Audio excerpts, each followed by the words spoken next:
Hello everybody, greetings from Bui Vien, Saigon. Check out the vibe today. The girls, the band, and the pub itself. 11:30 p.m.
Wow, it's like some bars are quiet, some bars you cannot hear yourself. It's insane. A lot of massages and restaurants and people here just chilling out on a Friday night.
Hi, bye, man.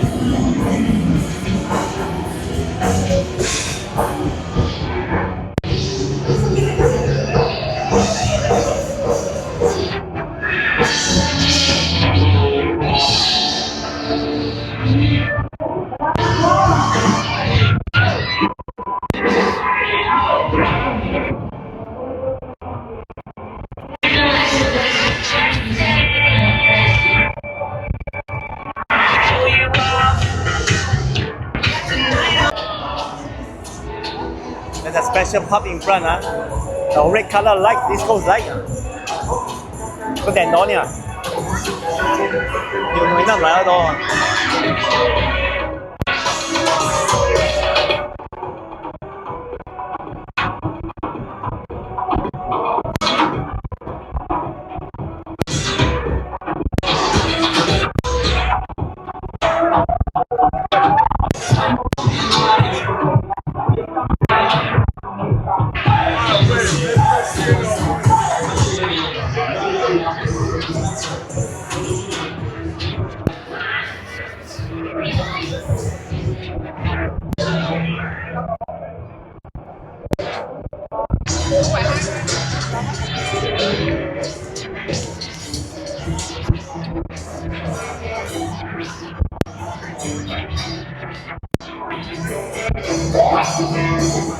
Nice money, right?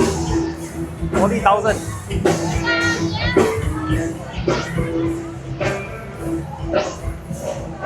definitely can try the banh mi 40,000 sugar cane.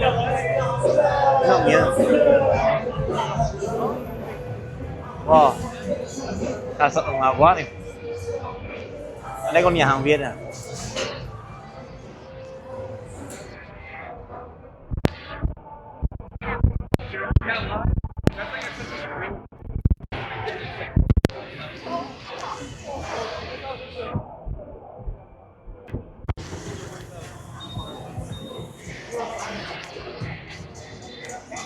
Ở đây thì y hồng rồi, có khách sạn nha. Khách sạn Việt à. Bánh mì xò bột.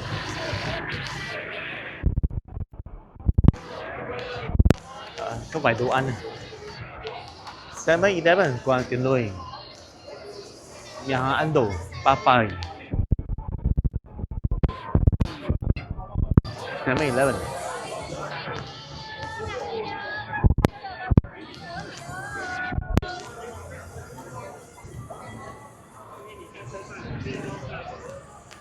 Nhà Ấn Độ nha. Có ăn chay và bình thường cơm cả 2 năm Singapore.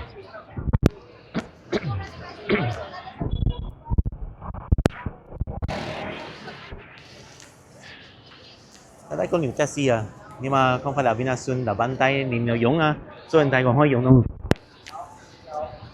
Mà quên các bạn đừng có lên à, đừng có đi taxi đó.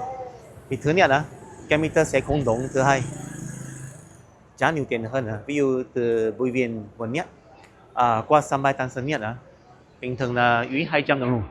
Nhưng mà nếu lên cái taxi đó chắc chắn là cái bill tổng cộng phải trả khoảng 500 trở lên nữa. Thứ hai có tip có mèo. Cái ba là nói là món một tặng một đúng không, mà cuối cùng trả hơn nhiều tiền. Thì cái ba cái bill từng cái là bill các bạn đặt một ly coca uống xong rồi thì trả tiền, sau đặt thêm một ly cam đúng không, đừng có chờ đến cuối cùng muốn về nhà lúc đó mới đi trả tiền, lúc đó cái tính tiền thì là cao hơn. Thì cái nhân viên phục vụ thường sẽ thêm vài cái bạn chứ có hay là không có đặt đó, ví dụ bia hay là cây rượu đó. Thứ ba có nhiều Grab hay là sau, ý là không phải là Grab thật sự, nhưng mà hồ mặc cái áo phục hay là đồng phục của Grab cái đó mua là ở Việt Nam thì hồ tất nhiên có cái xe máy ring rồi, nhưng mà là sự thật hồ là tài xế Grab không, đó là một chuyện khác là thì các bạn từ cân nhắc với lại cái túi sách ví ra tiền cẩn thận đừng có cho người ta sẽ quay mình có tiền hay sao thì nếu các bạn thích video này hãy đăng ký cho mình nha. If you enjoy the video, remember like, share, and subscribe so more can find video. Thanks very much. I will see you guys in the next video. And chào Matane. Bye everyone.